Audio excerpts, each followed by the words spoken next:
Assalamualaikum warahmatullahi wabarakatuh. Pada video ini, kami akan mencoba menjelaskan mengenai tantangan demokrasi Pancasila dalam arus globalisasi.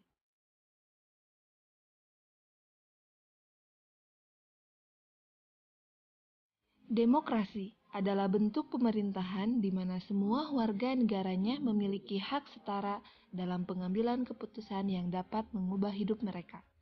Demokrasi mengizinkan warga negara berpartisipasi, baik secara langsung atau melalui perwakilan dalam perumusan, pengembangan, dan pembuatan hukum. Demokrasi mencakup kondisi sosial, ekonomi, dan budaya yang memungkinkan adanya praktik kebebasan politik secara bebas dan setara. Demokrasi juga merupakan seperangkat gagasan dan prinsip tentang kebebasan beserta praktik dan prosedurnya. Demokrasi Pancasila sebenarnya sudah memenuhi makna demokrasi dalam arti luas.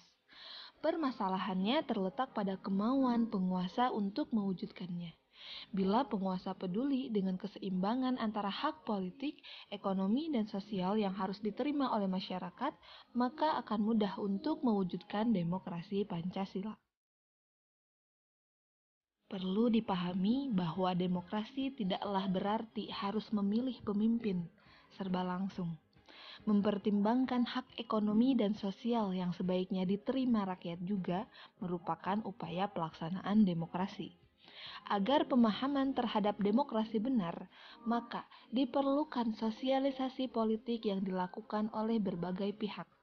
Perlu adanya kajian normatif dan empiris terhadap demokrasi Pancasila, sehingga masyarakat tidak hanya mengenal tafsiran Pancasila yang dikeluarkan oleh Orde Baru saja. Globalisasi sebagai sebuah realitas tidak dapat dihindari. Globalisasi membentuk hubungan lintas negara dan lalu lintas tersebut memperlihatkan adanya ketergantungan satu dengan yang lain, serta untuk saling membutuhkan dan saling melengkapi. Fenomena globalisasi ini tidak selalu memberi dampak positif. Berbagai perubahan yang terjadi akibat dari globalisasi sudah sangat terasa, baik itu di bidang politik, ekonomi, sosial, budaya, serta teknologi informasi. Berbagai dampak negatif terjadi dikarenakan kurangnya kemampuan dalam memfilter informasi yang didapat, sehingga lebih banyak mengambil hal-hal yang kemudian justru membawa dampak negatif daripada hal-hal positif yang sebenarnya bisa lebih banyak kita dapatkan dari fenomena globalisasi ini. Di era globalisasi ini, peran Pancasila tentulah sangat penting untuk tetap menjaga eksistensi kepribadian bangsa Indonesia. Karena dengan adanya globalisasi, batasan-batasan di antara negara-negara seakan tak terlihat, sehingga berbagai kebudayaan asing dapat masuk dengan mudah ke dalam masyarakat. Era globalisasi bisa mengancam eksistensi kepribadian bangsa dan kini, mau tak mau, suka tidak suka, bangsa Indonesia berada di pusaran arus globalisasi dunia. Tetapi, harus diingat bahwa hal tersebut seharusnya tidak menjadikan bangsa dan negara Indonesia kehilangan jati diri. Rakyat yang tumbuh di atas kepribadian bangsa asing mungkin saja mendatangkan kemajuan, tetapi kemajuan tersebut akan membuat rakyat menjadi asing dengan dirinya sendiri.